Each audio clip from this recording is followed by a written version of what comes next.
মেটালদের সালফেটের formula কি করে করতে হবে সেগুলো এই ভিডিওতে আমি দেখাবো। যেমন এখানটা দেখো অ্যামোনিয়াম সালফেট করা আছে। এই যে ammonium ion NH4 plus, sulphate দুটো মাইনাস, সালফেটের যোজ্যতা 2, অ্যামোনিয়ামের যোজ্যতা 1। এটা এখানে গেল সালফেট আর 2টা গেল অ্যামোনিয়ামের পাশে, হয়ে গেল NH4 এরকম আরও কয়েকটা সালফেট আমি তোমাদের করে দেখাচ্ছি। এই জিনিসটা আগে খাতায় লিখে ফেলতে হবে, সবার সঙ্গে সালফেট অ্যাড করে কি কম্পাউন্ড হবে রাফে করে এখানটা লিখতে হবে। আগে খাতায় এগুলো কপি করে নাও।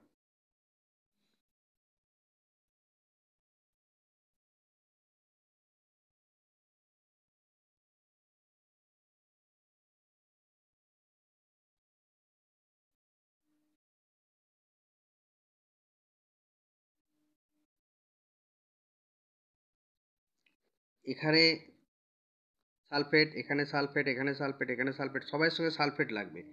কি যৌগ হবে? ধরো এই কপার Cu+টা লিখছি এখানে, Cu+। এসো রাফ খাতায় Cu+ আর সালফেট, তার মানে এর যোজ্যতা 1। এই যে একটা লেখা আছে, একটা প্লাস, আর এটার যোজ্যতা 2। এটা যাবে এখানে, এটা যাবে এখানে, তাহলে কি হবে? Cu এর পাশে এই 2টা এলো, এই একটা পাবে এই সালফেটটা, SO4 1। তাহলে কি সমীকরণ লিখতে হবে? এখানে লিখতে হবে Cu+SO4 অ্যারো দিয়ে Cu2SO4 হোল 1। এটা কি লিখতে হবে? এখানে লিখতে হবে Zn+SO4 দিয়ে কি হবে ZnSO4। কেমন হবে ZnSO4টা?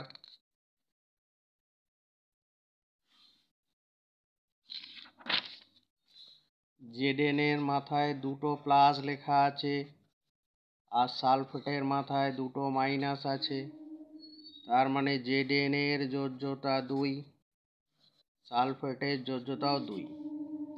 যখন এরকম দুটো একই সংখ্যা হয় কেটে গিয়ে আমরা 1 লিখে দিই, এই একটা এখানে, এই একটা এখানে, তাহলে Zn1SO4 হোল 1।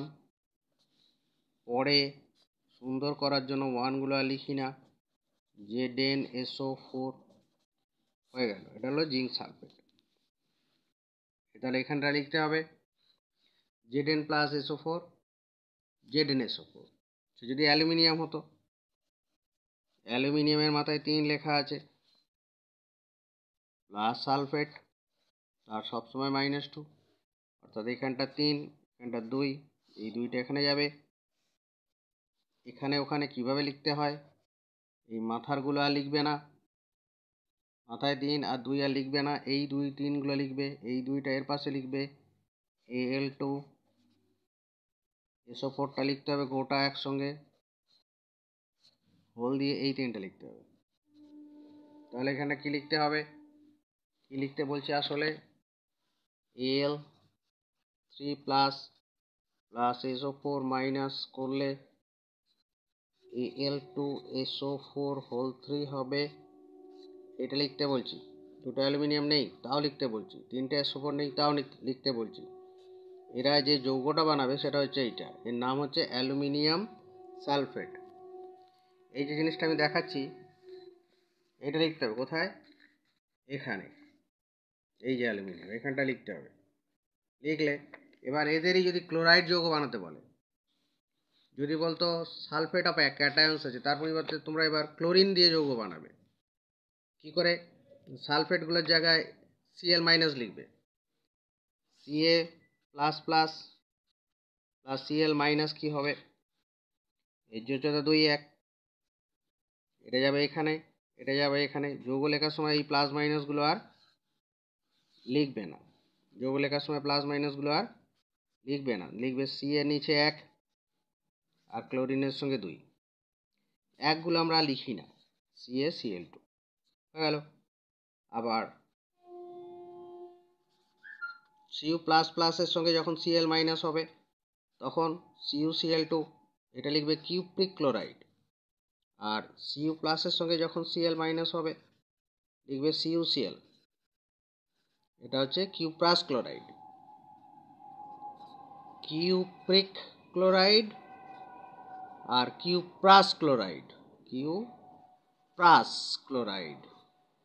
এইটা হচ্ছে কিউপ্রিক ক্লোরাইড আর এটা হচ্ছে কিউপ্রাস ক্লোরাইড। ক্লোরিন দিয়ে হয়ে গেল সবকটা। এবার সবকটা সালফেট লিখুন, এখানে সব ক্লোরিন দিয়ে লিখবে। এরপরে আবার হাইড্রোক্সাইড লেখো, NaOH। কি হবে হাইড্রোক্সাইড দিলে? করে দেখাই একটা। সালফেটের জায়গায় সবকটা OH দিয়ে লিখবে। কেমন করে?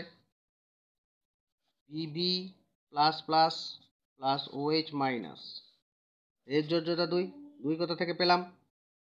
+2 লেখা আছে, 2 1 2 এর 1, এটা যাবে এখানে, এটা যাবে এখানে, তাহলে তৈরি হবে Pb1OH2 বা PbOH2, লেড হাইড্রোক্সাইড। তাহলে অ্যামোনিয়ামটা কেমন হবে? দুজনেরই যোজ্যতা 1, তাহলে এর পাশে 1 এর পাশেও 1, তাহলে তৈরি হবে NH4OH। এটা লিখবে অ্যামোনিয়াম হাইড্রোক্সাইড। Fe3++OH- কেমন হবে? এই 3টা এখানে যাবে, 1টা এখানে যাবে, দেখতে হবে FeOH3। 3 যোজ্যতা থাকলে লোহার ফেরিক হয়, ফেরিক হাইড্রোক্সাইড। আর যোজ্যতা যদি লোহার 2 হয় তখন লিখবে ফেরাস। 3 থাকলে ফেরিক আর 2 থাকলে ফেরাস। আচ্ছা, এবার সবকটাই ফসফেট দিয়ে লেখো। ফসফেট কি জিনিস গো? ফসফেট হচ্ছে PO4, 3টে মাইনাস, 3-। তাহলে K+ কেমন দেখতে হবে?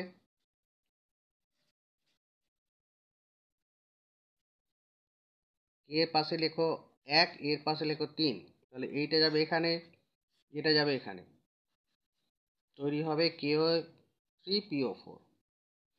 এখানে পটাশিয়াম কটা আছে? 3টে আছে। ফসফরাস কটা আছে? 1টা আছে। অক্সিজেন কটা আছে? 4টে আছে। এগুলো হচ্ছে নাম্বার অফ অ্যাটমস। আচ্ছা, যদি এমন হতো ম্যাগনেসিয়ামের সঙ্গে ফসফেট কেমনভাবে যুক্ত হয়? দেখো, ম্যাগনেসিয়াম 2 যোজ্যতা আর ফসফেটের 3 যোজ্যতা, 3টে লিখবে এখানে আর 2টে লিখবে এখানে, তাহলে সংকেত কি হবে?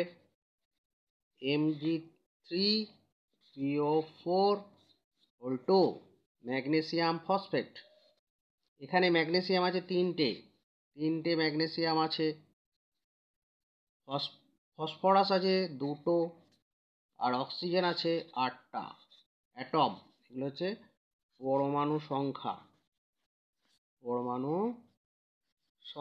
ফসফেট দিয়ে হয়ে গেল, হাইড্রোক্সাইড দিয়ে হলো, ক্লোরিন দিলে হয়েছে। এবার যদি কার্বনেট বলতো, সবাইয়ের সঙ্গে কার্বনেট যৌগ বানাও, যেমন এদের সবাইয়ের সঙ্গে কার্বনেট যোগ করবে। ধরো Ag, সিলভার প্লাস কার্বনেট মানে CO3, 2টো মাইনাস, যোজ্যতা 2, Ag যোজ্যতা 1, কার্বনেটের যোজ্যতা 2, তাহলে এটা হবে Ag2CO3 1 আর লিখবে না, লিখবে Ag2CO3। কি নাম হলো? এটা সিলভার কার্বনেট। এই যে আসলে আর্জেন্টাম।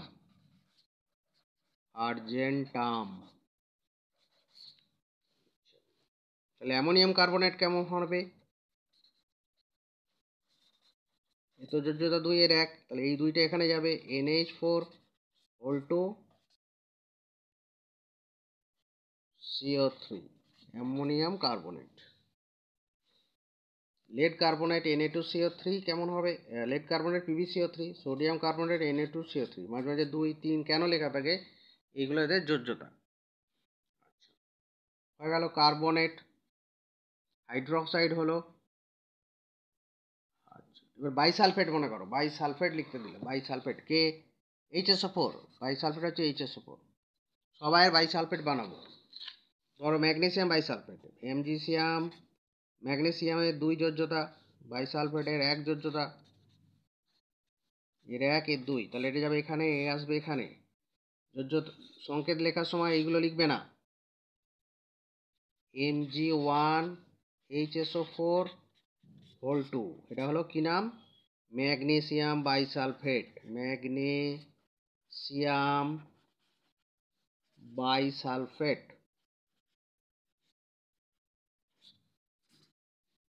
Magnesium bisulphate. আচ্ছা যদি বলতো ম্যাঙ্গানিজ সালফেট, ম্যাঙ্গানিজ সালফেট, সংকেত লেখো, কি করে লিখবে, খুঁজে বার করো ম্যাঙ্গানিজ কোথায় আছে।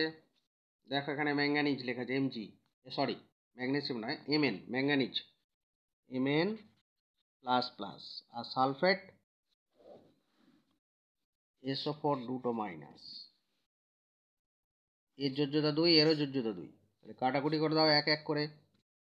1 হলে আমরা লিখি না, এটা এখানে, এটা এখানে, তাহলে MnSO4 হচ্ছে ম্যাঙ্গানিজ সালফেট, আর MgSO4 হচ্ছে ম্যাগনেসিয়াম সালফেট।